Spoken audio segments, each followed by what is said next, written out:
Sir मेरी एक दिक्कत है कि जब मेरी किसी के साथ लड़ाई होती है तो मैं वो बात भूल नहीं पाती हूँ, कभी भी नहीं भूल पाती हूँ।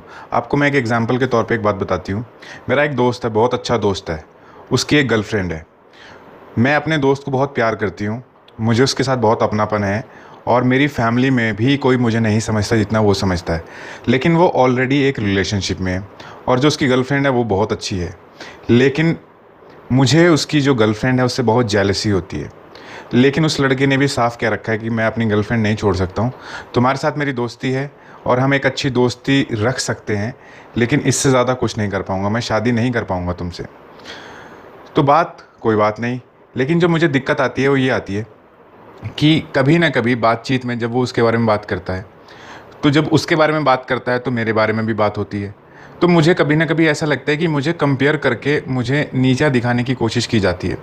और जब मैंने उससे ये बात करी तो उसने मुझे बताया कि मैंने कोई कंपेयर नहीं किया, मैंने तो एक नॉर्मल बात करी थी और मैंने तो तुम्हारा नाम भी नहीं लिया। कंपैरिजन तो तब होता है कि जब मैं ये कहूँ कि तुम मेरी गर्लफ्रेंड से कम खूबसूरत हो या समझदार हो, लेकिन वो ऐसी बात कभी करता भी नहीं है। और हमारी कुछ मिसअंडरस्टैंडिंग्स की वजह से, जो कि ज़्यादातर मेरी वजह से ही होती है क्योंकि मैं बहुत कुछ सोच विचार करने लग जाती हूँ, तो उन चीज़ों को सच मान के मैं लड़ाई झगड़ा भी करती हूँ। लेकिन वो मुझसे कभी लड़ता नहीं है, वो मुझे सिर्फ समझाता है। मैं बहुत गंदी तरीके से भी बात करती हूँ, कई बार तो मैं गालियाँ भी दे देती हूँ, लेकिन फिर भी वो यही कहता है कि मैंने कभी तुम्हें कंपेयर नहीं किया। और क्या कंपेयर करना है, कंपेयर करने का कोई कारण ही नहीं है। तो जो भी चीज़ें होती हैं सारी मेरी मिसअंडरस्टैंडिंग्स होती हैं, क्योंकि बाद में जब वो समझाता है तो मुझे समझ में आता है कि ऐसा तो कुछ कहा ही नहीं गया, तो मैं ओवर रिएक्ट क्यों करती हूँ।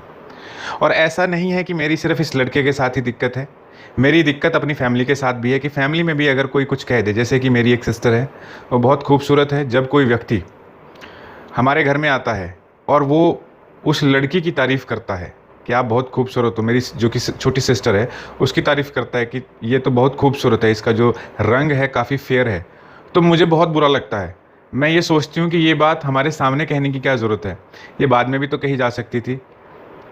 वैसे ही जैसे ये जो मेरा दोस्त है, ये कभी कभी बोलता है कि जो इसकी गर्लफ्रेंड है वो बहुत समझदार है, बहुत केयर करती है।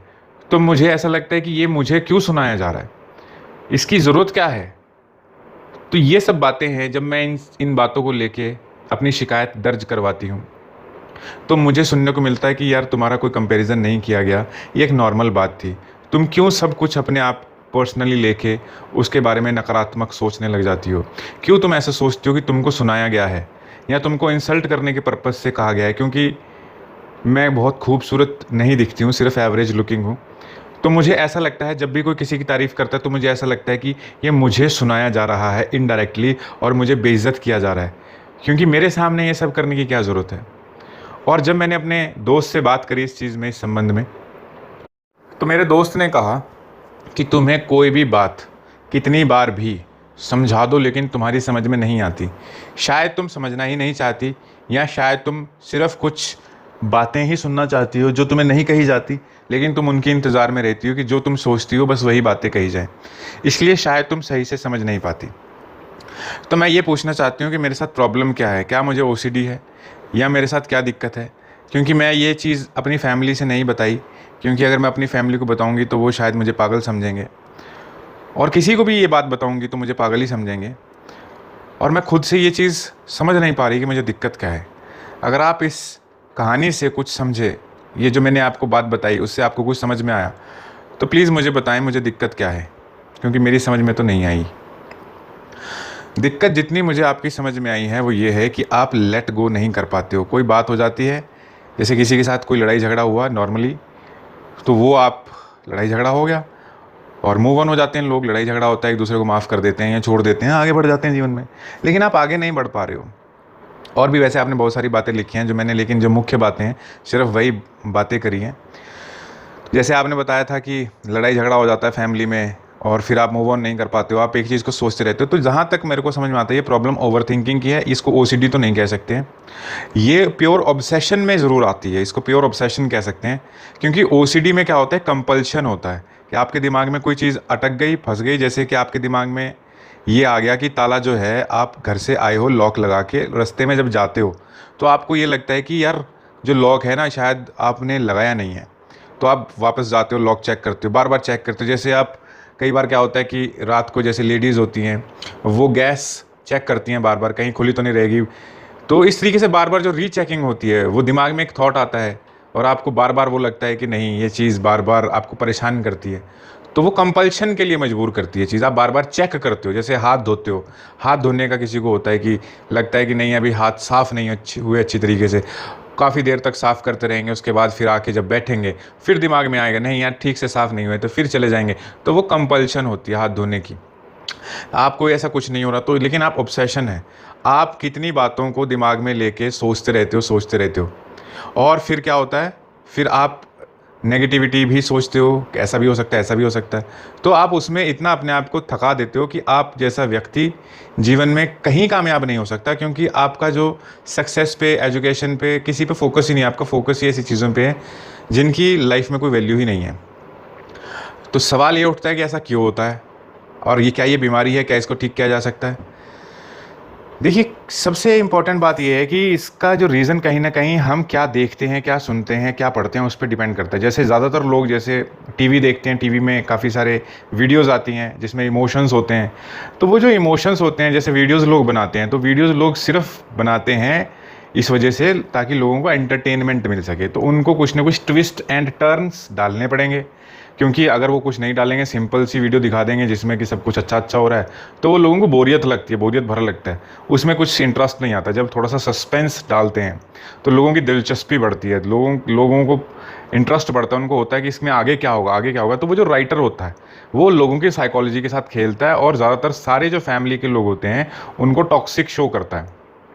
तो जो लोग इस चीज़ को देखते हैं तो कहीं न कहीं उनको अपनी फैमिली में भी वही चीज़ें दिखने लग जाती हैं, क्योंकि सभी लोगों में सारे रंग होते हैं। हम किसी को बोल देंगे आप टॉक्सिक हो, ये तो मूर्खतापूर्ण बात है।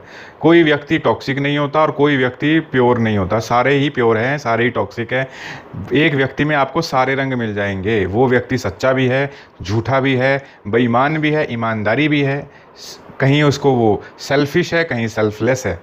तो ये जितना मैंने साइकोलॉजी को समझा है, मैं आपको बिल्कुल सही बात बता रहा हूँ। बाकी तो आपकी श्रद्धा है, आप मेरी बात को एक्सेप्ट करो या ना करो, लेकिन मैं अपनी बात को पक्के तौर पे बोल रहा हूँ कि कोई भी व्यक्ति है जिसको आप अगर अपराधी भी मानते हो, तो उस अपराधी में भी बहुत सारी खूबियाँ, ये सारे ही होते हैं, सारे रंग होते हैं।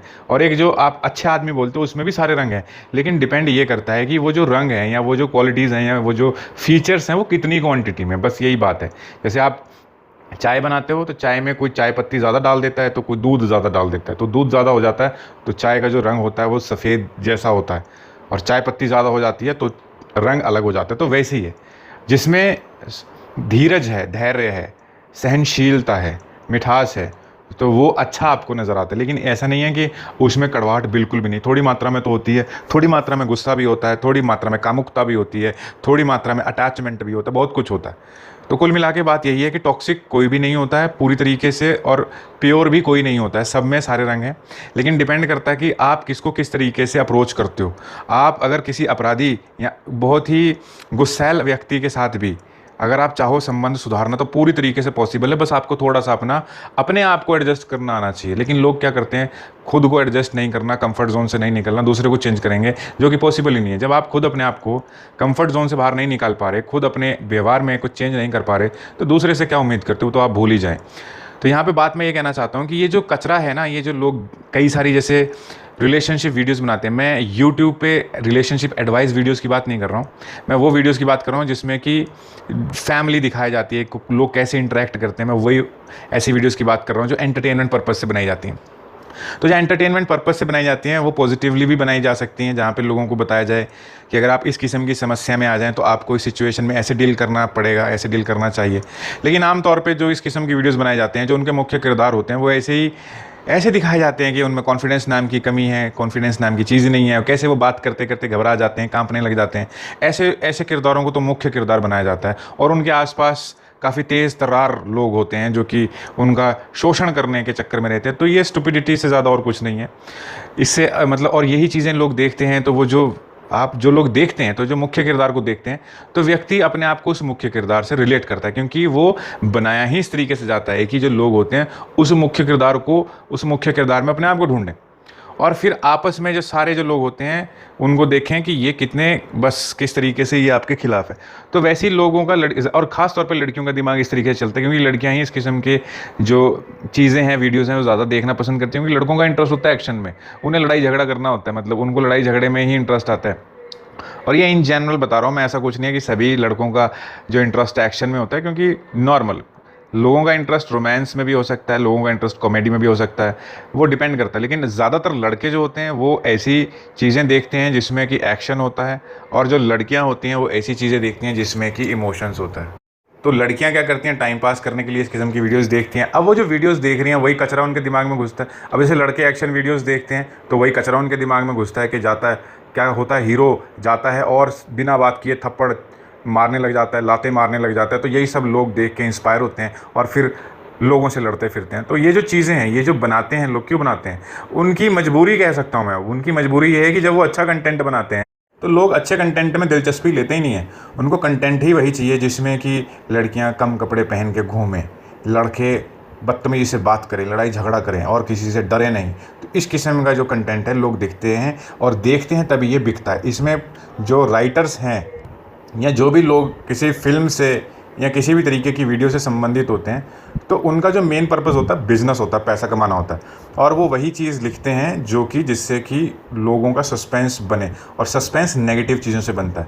तो ये जो टीनेजर्स होते हैं, ये जो बच्चे होते हैं, जिनका जो मन होता है और बुद्धि होती है बहुत कोमल होती है, बहुत आसानी से किसी भी चीज़ को सच मान लेते हैं। लेकिन सच ये नहीं होता जो दिखाया जाता है, लेकिन उनका जो थॉट प्रोसेस होता है वो वैसे ही चलने लग जाता है, जो कि बिल्कुल भी रियलिस्टिक नहीं है। तभी ये लड़कियां जब दूसरे घर में जाती हैं तो जो अपनी नई फैमिली होती है उनको टॉक्सिक के तरीके से देखती हैं, और ना चाहते हुए भी अच्छी खासी रिलेशनशिप को सब खराब कर लेती हैं सिर्फ अपनी टॉक्सिसिटी के कारण। ऐसे लोग ज़िंदगी में ना तो करियर में कामयाब हो सकते हैं ना रिलेशनशिप में। तो क्या ये कोई बीमारी है? बीमारी नहीं है ये, टेक्निकली ये सिर्फ सोच है, आपका सिर्फ नज़रिया है। आपने चीज़ों को बहुत ही क्रिटिकल तरीके से, या क्रिटिकल मतलब कह लो कि बहुत ही नकारात्मक तरीके से देखना शुरू कर दिया। आप ये देखें, दूसरे भी लोग हैं, इंसान हैं, गलतियां करते हैं, भावुक लोग हैं, आवेश में आके कुछ भी बोल देते हैं, मतलब गुस्से में आके, तैश में आके, मतलब गुस्से में आके कुछ भी बोल देते हैं, और फिर उनको रियलाइज़ होता है कि यार कुछ ज़्यादा ही रिएक्ट कर दिया। तो आपको थोड़ा सा सहनशीलता को समझना पड़ेगा, थोड़ा सा एम्पथाइज़ करना पड़ेगा। एम्पथाइज़ का मतलब होता है कि दूसरे के भाव को जानना, अपने आप को उसकी सिचुएशन में रख के सोचना। जैसे आप बोल देती हैं कभी कभी कि अपनी गर्लफ्रेंड की, उसे क्या ज़रूरत है बात करने की। सपोज़ अगर वो कह देता है कि मेरी गर्लफ्रेंड भी पागल है, तुम भी पागल हो, ऐसे ही मजाक में कह दिया, तो तुम्हें शायद ये भी बुरा लगता होगा कि यार अगर मुझे पागल बोलना ही है तो उसके साथ क्यों बोल रहे हो, अलग से भी तो बोल सकते हो आप, तो ये ऐसी भी सोच सकते हो। लेकिन अब ये देखो, अब कोई कुछ बोल रहा है, अब बोलते बोलते उसके दिमाग में थॉट आया और उसने वो फ्लो में उसने बात बोल दी। अब वो अगर एक एक चीज़ का ध्यान रखेगा कि आप इतने ज़्यादा सेंसिटिव हो, सेंसिटिव का मतलब कमज़ोर हो, और कमज़ोर आपने खुद बनाया कि आप इतने ज़्यादा कमज़ोर हो कि आपको बात ऐसे ही सुननी है, ऐसे नहीं करना, तो बहुत मुश्किल बना लोगे जीवन अपना। जितना हो सके अपने आप को सेंसिटिविटी से निकाल के स्ट्रांग बनाओगे। लोग कैसे भी बात करें, कुछ भी बात करें, फ़र्क नहीं पड़ता। और जो लोग बात करते हैं वो कुछ सोच समझ कर बात नहीं करते हैं, वो बस फ्लो में बहुत कुछ बोल जाते हैं। जैसे उनके दिमाग में कोई बात आती है वो बोलते हैं, वो कुछ सोच के नहीं बोलते। अगर तुम्हारी किसी रिश्तेदार ने तुम्हारी सिस्टर की तारीफ़ कर दी तो उसे नहीं पता था कि तुम्हें इतनी दिक्कत है। दिक्कत तुमको है, लोगों को नहीं है। लोगों को तो आइडिया भी नहीं है, लोगों को तो दूर दूर तक पता भी नहीं है। उन्होंने सिंपल सी तारीफ़ कर दी कि तुम्हारी सिस्टर अच्छी लगती है, खूबसूरत है, तो उनका पर्पज़ ये नहीं था कि तुम्हें उनको तुम्हारी इंसल्ट की जा रही है। तो बस यही है ना, तुमने अपना परसेप्शन ऐसे बना लिया, और ये परसेप्शन कोई बीमारी है। अब परसेप्शन को बीमारी समझ लो, लेकिन इसको दूर कैसे किया जाएगा? इसको इस चीज़ से, इसकी इलाज सिर्फ समझदारी ही है। समझना ही पड़ेगा, साइकोलॉजी को समझना पड़ेगा, अपनी साइकोलॉजी को भी समझना पड़ेगा और दूसरे की साइकोलॉजी को भी समझना पड़ेगा। और तुम बस ऐसे देखो कि तुम खुद अगर दूसरे की सिचुएशन में होते तो कैसे करते। लोग बिल्कुल भी लॉजिकली ना तो सोचते हैं ना एक्शन करते हैं, इस बात को दिमाग में अच्छे से समझ लो। लोग इमोशनली रिएक्ट करते हैं, इमोशनली थिंक करते हैं, मतलब उनके दिमाग में जो भी आ गया उसको सच मान लिया और उस पर ही काम शुरू कर दिए हैं, उसको बोल दिए हैं, काम कर दिया। इसलिए लोगों से एक्सपेक्ट मत करो कि वो तुम्हारे अकॉर्डिंग चलेंगे या तुमको बिल्कुल वही बात करेंगे जो तुम्हारी पसंद की होगी।